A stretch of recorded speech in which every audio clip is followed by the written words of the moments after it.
Now, late afternoon, I had my peace disrupted. I received a phone call from a very distressed man who told me his boat was on the bottom of the canal, somewhere on the Middlewich branch. I was up early the next morning and making my way to his location. This was about 36 miles away. This guy needed some support.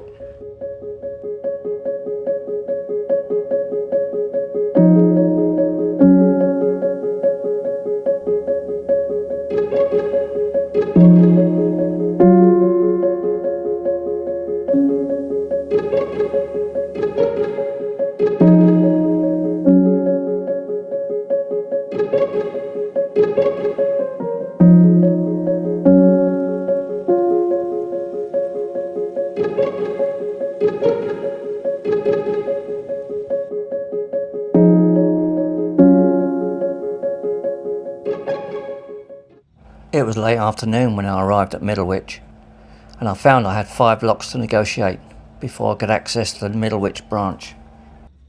Andy was about 2.5 miles up the branch. He had only owned the boat for about 3 months, and he moved on permanently about 2 weeks ago.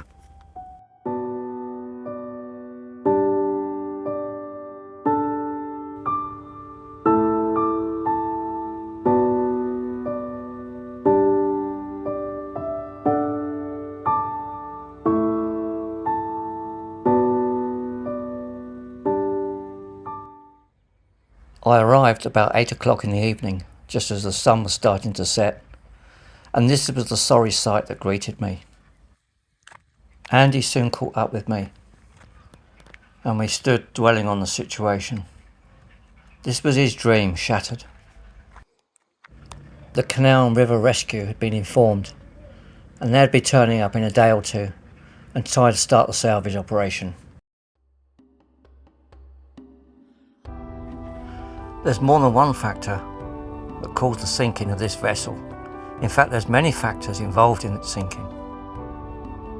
They started when Andy's propeller picked up an abandoned fender and line.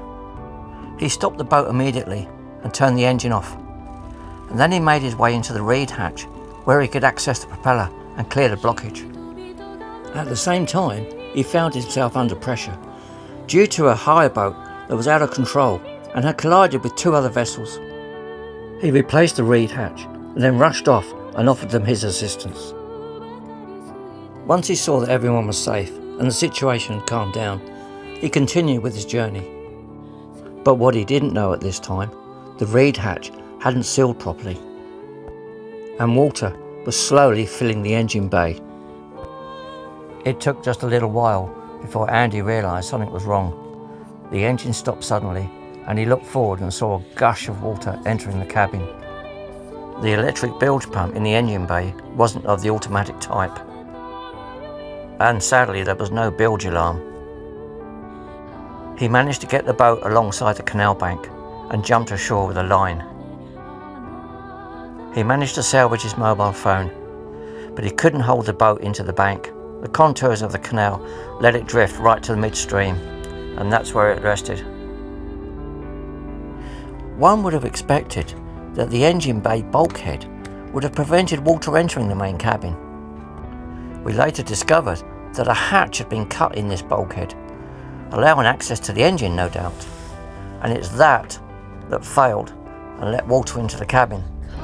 If that bulkhead was intact, the boat wouldn't have sunk. If the boat had a bilge alarm, it may not have sunk. And if it had an automatic bilge pump, it may not have sunk.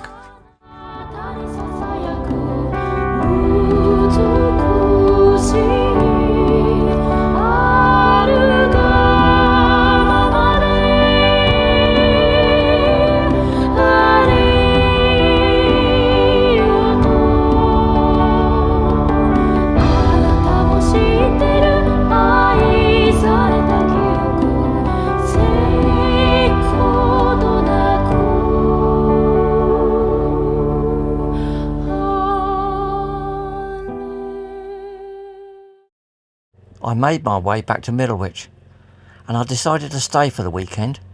There was a boat and folk festival on.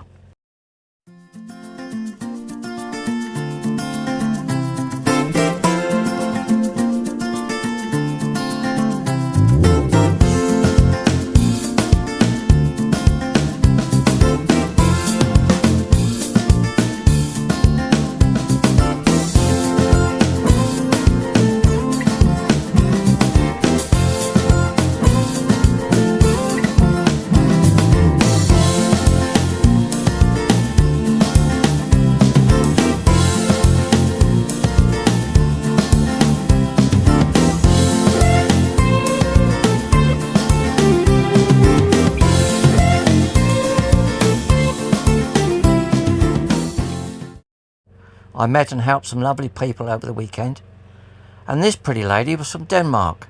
She hadn't done a lot before. So it's not a revolution from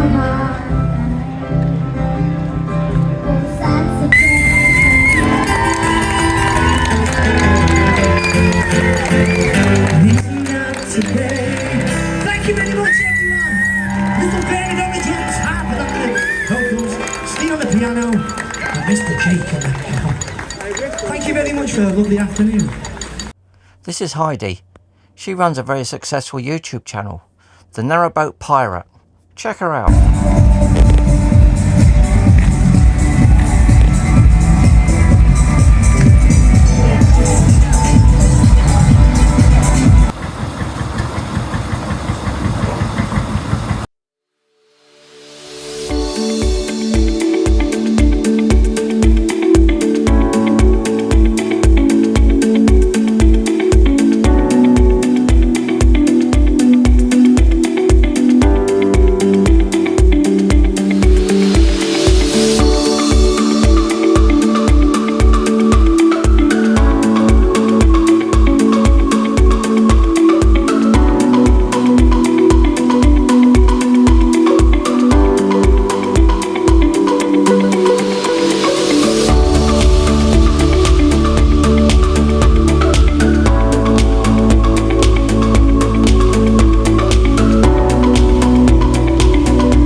No, I was just about to get underway and get out of Middlewich, head back to Runcorn.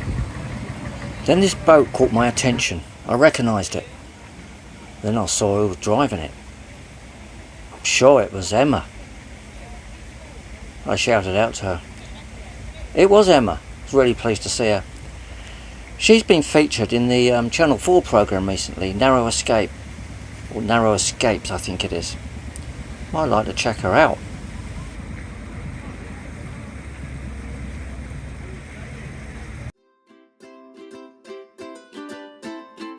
I decided to have one more night at Middlewich and berth just out of town, just in case I got lucky.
I left Raggedy Ann here for a week and went home by train. I had a funeral to attend.